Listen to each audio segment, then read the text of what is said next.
Rome, then, and now. "This is Rome," said Mrs. Titchell, pointing to a block dot on the classroom map.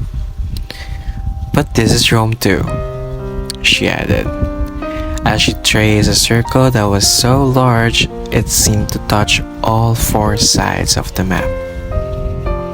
The students looked confused. "How can it be both?" Charlie Chatter shouted out. "I'll explain," Mrs. Titchell said. "But please, raise your hand if you would like to speak."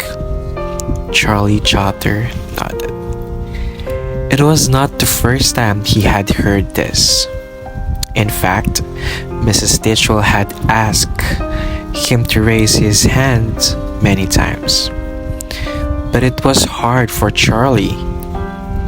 His mouth seemed to be faster than his hands.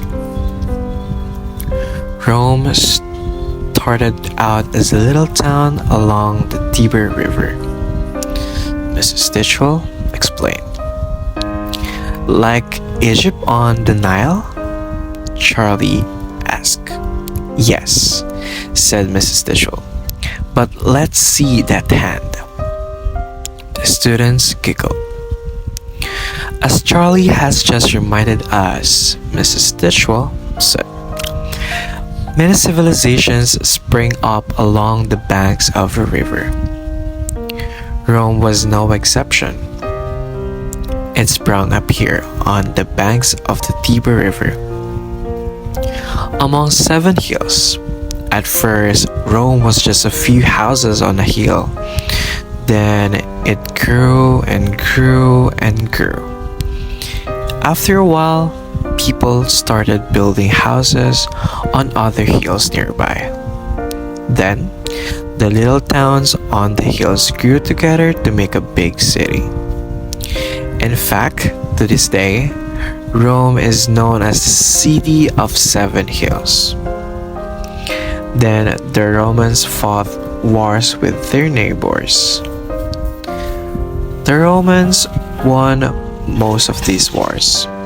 They defeated the Etruscans, who lived north of them. They conquered the Greeks, who had settled to the south as well. It wasn't long before they controlled most of this piece of land that we call Italy. Mrs. Titchell traced the outline of Italy with her finger. "Check it out," Charlie Chatter shouted. "Italy looks like a boot." "Yes," said Mrs. Titchell. "Italy does look like a boot, but please, Charlie, raise your hand.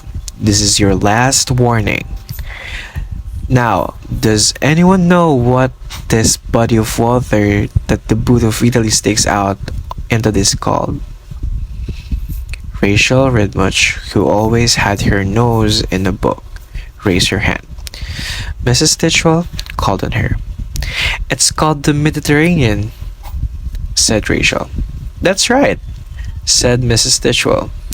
"This is the Mediterranean Sea.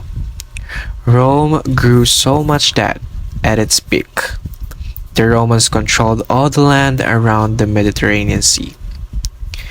They took over most of Spain and France. They took over this area that we call the Balkans. They took over Greece and much of Turkey.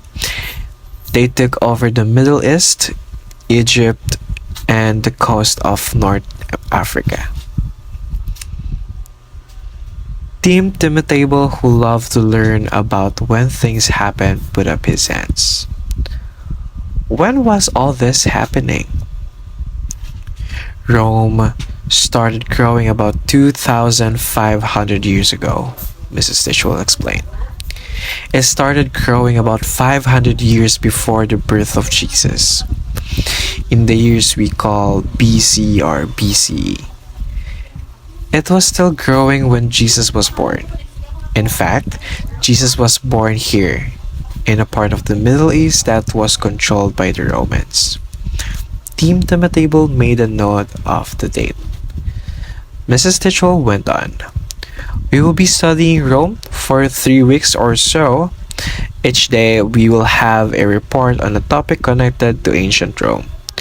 I'll give the first few reports, then each of you can do some research and give the next few. How's that sound? The kids cheered. They were, they were eager to learn more about Rome. Rachel read much, already knew quite a lot. Team Table had lots of questions about what happened when. As for Charlie Chatter, he was looking forward to the day when we would get to give his report. Then, he would get to talk without having to raise his hands first.